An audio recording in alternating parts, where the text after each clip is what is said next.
श्री स्वामी समर्थ. तर बघा, अधिक महिना आता फक्त 5 दिवसांवर राहिलेला आहे आणि हे 5 दिवस इतके महत्त्वाचे आहेत की तुम्ही ह्या 5 दिवसांमध्ये काही गोष्टी केल्या तर पूर्ण महिनाभर तुम्हाला सेवा केल्याचं फळ हे मिळणार आहे. आता हे 5 दिवस का इतके महत्त्वाचे आहेत तर बघा की आजची आहे एकादशी, उद्या प्रदोष, त्याच्यानंतर शिवरात्री आणि त्याच्यानंतर 2 दिवस आहे अमावस्या.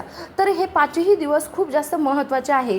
तर त्याच्यामुळे आपल्याला काय करायचं आहे तर अधिक महिना हा स्नान, दान, जप, तप यासाठी खूप महत्त्वाचा असतो. कारण की ह्या महिन्यात तुम्ही जे काही कराल तर ते तुम्हाला अधिकच तुम्हाला मिळणार आहे.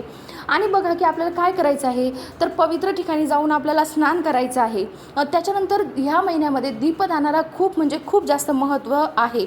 तर आपल्याला 33 दिवे लावायचे आहेत. आता हे तुम्ही कणकेचे लावा, नाहीतर एकाच दिव्यात कोणत्याही धातूचा दिवा घ्या आणि एकाच दिव्यामध्ये 33 वाती लावून कोणत्याही मंदिरामध्ये तो दिवा दान करायचा आहे. हे शक्य नसेल तर कणकेचे 33 दिवे करायचे आहे. प्रत्येक दिव्यात एक वात टाकून आपण आपल्या घरातल्या देवाऱ्यासमोर सुद्धा दिवे हे प्रज्वलित करू शकतो.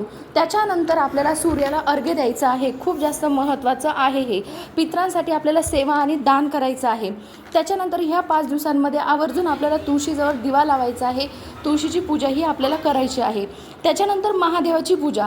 तर पाण्यामध्ये तेल टाकून आपल्याला ते पाणी महादेवाला अर्पण करायचं आहे. तेल मिश्रित पाणी महादेवाला अर्पण केल्यामुळे तुमचा कितीही प्रखर पितृदोष असू द्या तर तो कमी होण्यास मदत होते. पिंपळाच्या झाडाला आपल्याला दिवा लावायचा आहे. त्याच्यानंतर व्यंकटेश स्तोत्राचं आपल्याला अनुष्ठान करायचं आहे.